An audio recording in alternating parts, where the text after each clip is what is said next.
Hey guys, it's Maymay, and do you recognize this? This is my original made by me Ink Bandit.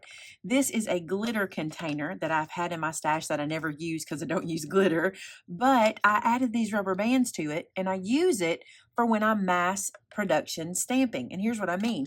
You know how our ink pads have these little covers, and once you open them and you use this to ink up your stamp, and then you have to do it like this to sit it back down in between. Well, that slowed down my range of motion. I wanted to go a little faster, be a little smoother. So I did this little guy, and so I could lay my ink pad on it and keep going. So for example, if I had a stamp in my Misty, I could open the Misty door. You've seen me do this before on videos.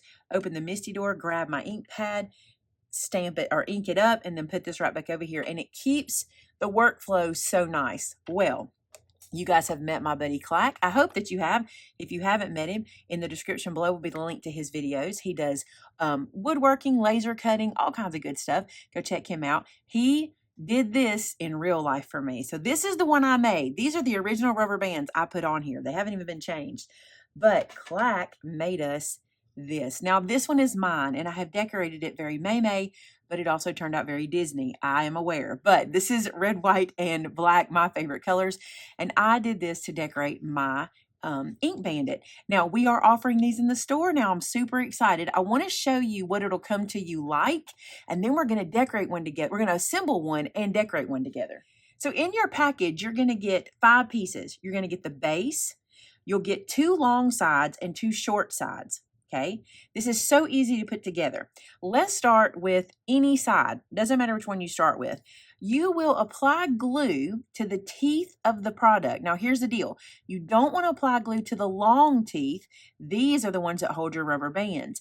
The short teeth are the one that put the tool together. So I'm going to use our glitter glue, and I'm just going to apply some to each one of the little teeth on the top of them, on the top side, because that's what's going to touch when I place this down. Now, I have decided to decorate mine, so I'll be covering mine with paper. You can do that too, and when you do that, it makes it even more sturdy. It just really makes it feel like a very nice, solid tool for your craft room. So I'm going to put that one there. I'm going to go ahead and pick up the other one and do the same thing. On the small teeth, make sure you're using the small teeth and not the tall teeth. The tall teeth hold your rubber bands. And I'm just going to let these catch, and then we'll add the ends. Now, when looking at the ends, it's a little bit different. You see this smooth section at the top? That is the top of the end. These teeth are the ones we're going to use to apply. There is one difference. Do you see this long, smooth section here? You need to apply glue there as well, because that is going to be what catches on the side of the Ink Bandit. And if you have yours on the work surface like I do here, and you just stand him up and slide him in, he goes in just like a puzzle piece. And I'll turn it up where you can see that. See how he slides in just like a puzzle piece, just like that. We'll let him catch, let that glue dry. I had someone ask me if you needed to use wood glue. You really don't have to use wood glue on this guy. He'll hold together just fine. If you want to, feel free. This end as well, same thing, slide him in and he'll go just like a puzzle piece. And that is the main part of your construction. Now at this point, if you want to put a rubber band around it or something to hold it until it dries, you can do that. Once it's dry, it's ready for you to install the rubber bands along the tall teeth. So here it is all glued together and ready to be decorated. Now, I will tell you this. We had considered giving you an SVG file to cut these shapes out. I cut the SVG file and glued it on, but what I discovered was, even with the SVG, these dark pieces were left showing, and I didn't love that. So let me show you what I did instead.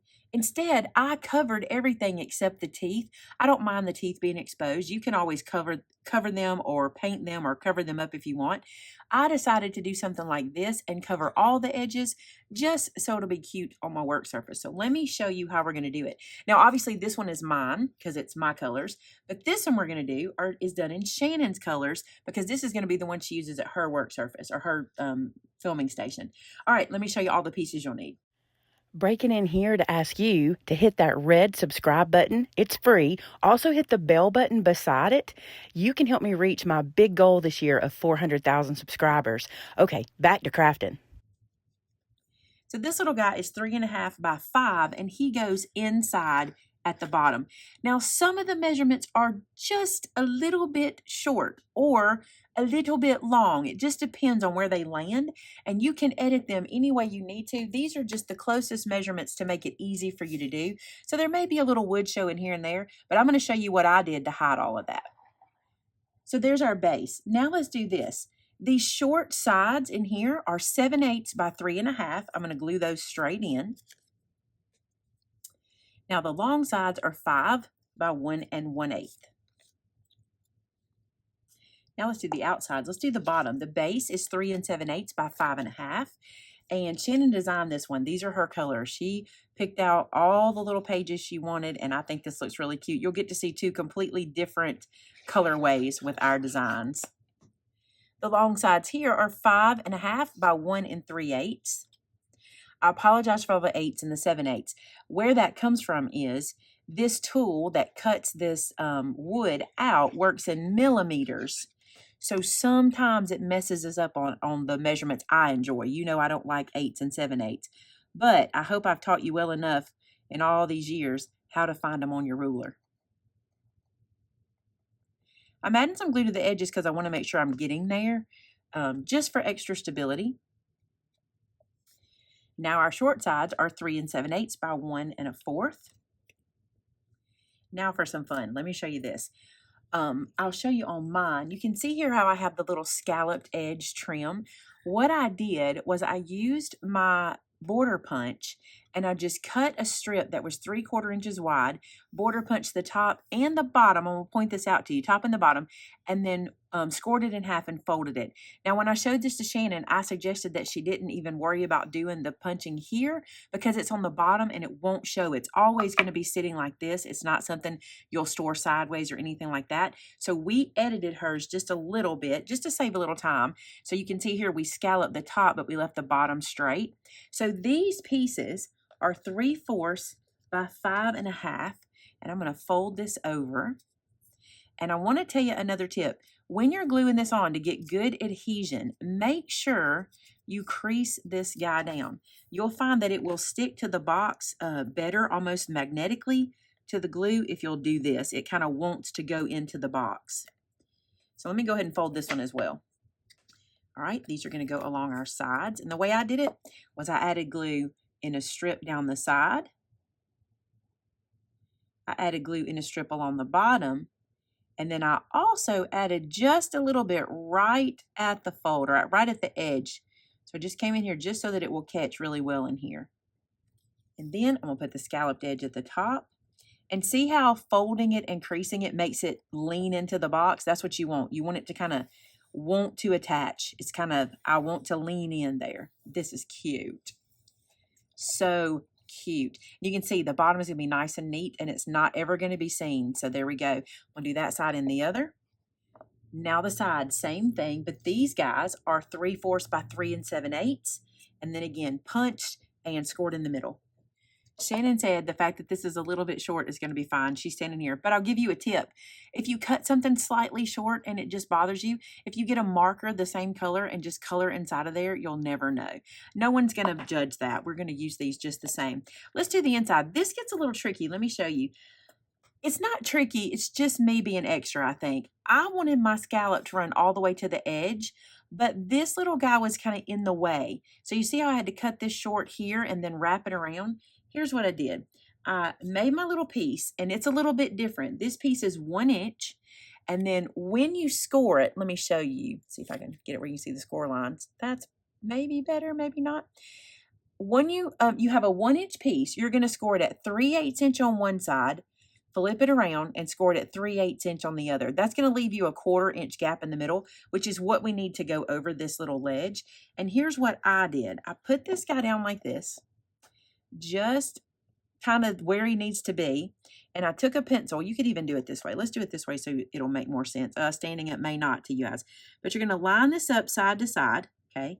Take your pencil and make a mark in here where that little lip is. Okay? And then what I did is took my scissors and I'm going to cut from the free edge or the scalloped edge to the first score line. I'll cut this out and show you. And then I'm going to snip across that score line, just like that. So you see what we're doing? We're giving ourselves that little lip.